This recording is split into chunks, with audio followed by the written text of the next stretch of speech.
morning, wherever you are, whichever time zone. This is Raw Talk, Volume 1, with the most excellent bare-knuckle champion, Omari Grant. Omari, how are you? I'm feeling fantastic. Thank you for having me on the first edition of Raw Talk with yourself. This is the moment I've been waiting for a very long time, to introduce my soul to the world properly and have that breakdown with yourself. Excellent. So obviously I know you, Omari, but for those of you who don't know you, sum up Omari Grant in one sentence.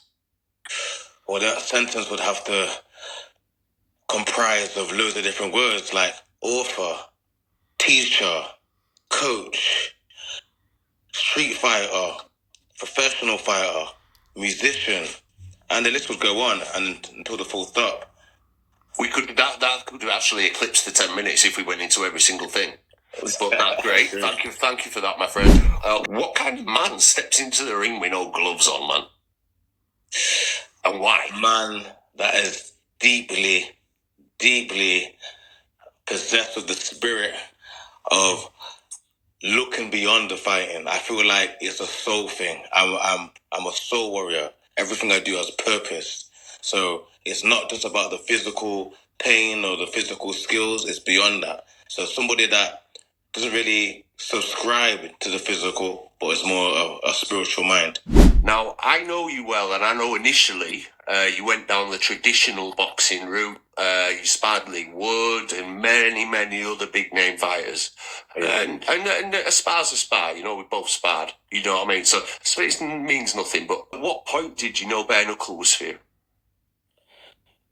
Well, to be fair, it's kind of like full circle, because the first ever encounter of fighting for me was without any gloves. I never had any interest in boxing.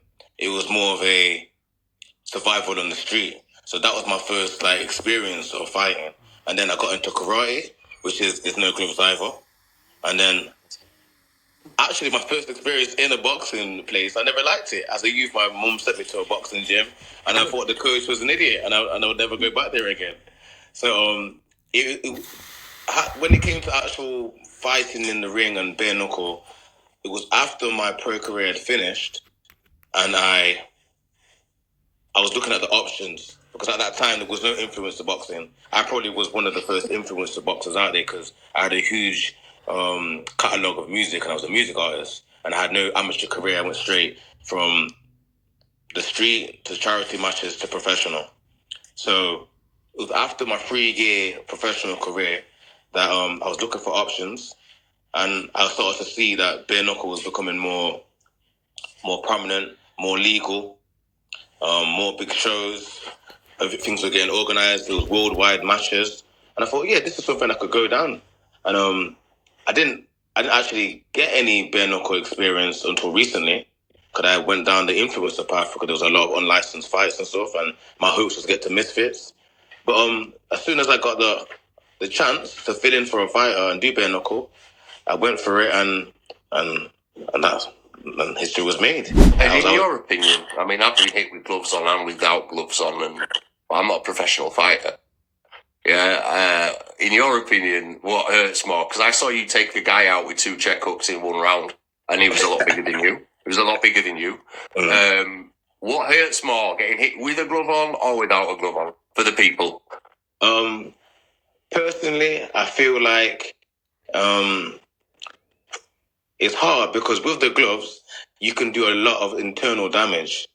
But I think the instant pain and the instant feeling of hurt goes with the bare knuckle. And so it's hard, because I feel like I've got a good chin. So either way, getting hit, I'm gonna take it. I've got the mentality of I'm not going down. But I could see why a lot of people fold through the bare knuckle, because it's the instant pain.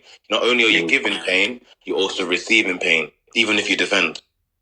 When you're fighting, what, in your opinion, for the viewers out there, for all the kids out there that think it's all about muscle or muscle memory, and they want to know how winning is done, how to get that winning mindset. In your opinion, as a professional bare knuckle champion, is it more about muscle, or is it more about what's going on up here with regards to winning for the viewers. Me personally, for my success, it's definitely mental. It's the intelligence and how you What approach kind the of fight. percentage would you say, Omari? Personally, 80%, and 20% probably training. You can train, you can have all the biggest muscles, you can do all the drills, you can hit the bag, you could even spar. But there's things that you can't train, and that's your heart. And then there's things that you can help yourself with, which is the intelligence. If you're really for the sport, if you're really about the sport, and you appreciate the sweet science, whether it's with the gloves or not, then you're going to apply yourself like you're studying for a PhD. You got your big opportunity on the last show. I watched it. American commentary, proper bare-knuckle fighting. You know, it was a really, really impressive show. You know, American commentators, it was big. Yeah. Now, tell me a little bit more about that. What happened in that match? And I know it was ended up a draw, but I've watched the fight. I don't know how the judges have come to that conclusion, but what do you think about that? Well, personally, I was very hard on myself. I thought, I should have got the win. But looking back and coming from away from the fight, everyone said I won, and I can understand. I'm not the favorite. I'm not the person that they knew about before the show. I just took the chance last minute. So they're gonna put their cards and put their betting odds on the person they know. So when I've after the fight, I found out the age of my opponent. I found out how many fights he's had, how many things he's won. I never knew any of this before. I just went there blinded and had that faith in myself. So I think I shocked a lot of people. I think a lot of people were saying I've not even watched it by myself, but a lot of people was shocked. Was you? I know you, but for the people who don't, yeah, it's mad. It's a madders, isn't it? Because like they literally tried to throw you under the bus, and you said no, I'm not getting run over. I'm sorry. And the guy was massive. I'm not being funny. It's the first time I've ever fought at light heavyweight. I've fought at lightweight, welterweight, middleweight, super middleweight, and I thought, let me go for the chance. Why not? What keeps you walking into the frying pan when most people will crumble? Their legs would melt. Because I am the frying pan. I love it. I am the frying pan. What can you say to that? What can you say to that? What can you fucking say to that? I thrive when there's pressure. I thrive when I think I've got so much to give. Like my trash talk, my lead up to the fight, my walkouts, my bravado in the ring, my calmness when I approach my opponent. I think that's world class worthy, and I think that it's just a matter of time until somebody invests in me. And I think Absolutely. even them taking a chance on me, they looked at me as cannon fodder. I know that because I just came out of nowhere. But I think they appreciated after they got the interviews and they saw how I conducted myself in the ring. I've had people message me like, I want to see you with a full camp. You've got what it takes. Everyone knows that you've been robbed. Yeah, definitely thought me what I would because I'm an influencer boxer. That's what they look at me like. He does music. He does he's not I'm older as well. He's had a lot more amateur fights than me. I've had no amateur fights, so I know you thought that. I would bring up my team as well. Father Mantis, Wayne, big up my wife to be Candice, all my team that was there. You know what I mean? Team Mantis.